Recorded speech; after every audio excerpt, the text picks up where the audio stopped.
Bonjour à tous et bienvenue dans cette nouvelle vidéo. Aujourd'hui nous allons parler de l'alignement de la grid. Si on veut augmenter la hauteur d'une colonne, on peut en mettant un style CSS sur la row, avec par exemple 300 pixels.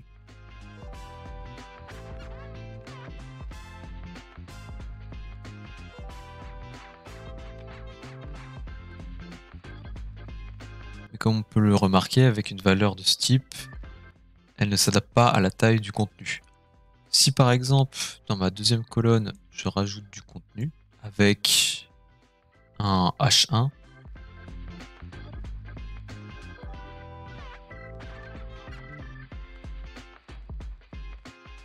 et un long paragraphe avec lorem ipsum,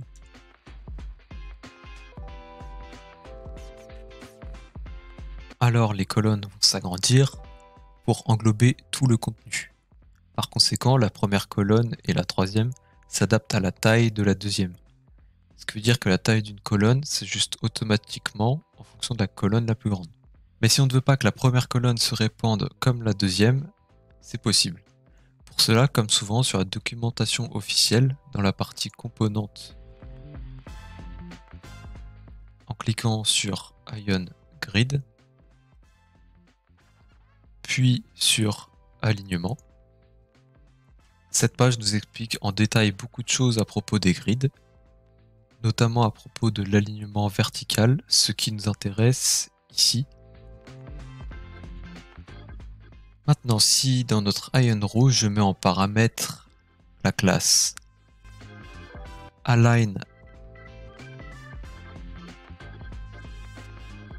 Item Start, chaque colonne prend sa place nécessaire verticalement parlant, du haut vers le bas. Et si on met dans notre row Align Item-End, alors elle sera alignée du bas vers le haut. Il existe aussi par exemple Align Item-Center, qui, comme son nom l'indique, est aligné verticalement au centre. Si l'on veut maintenant gérer tout ce qui se passe horizontalement parlant, on peut rajouter dans notre classe Justify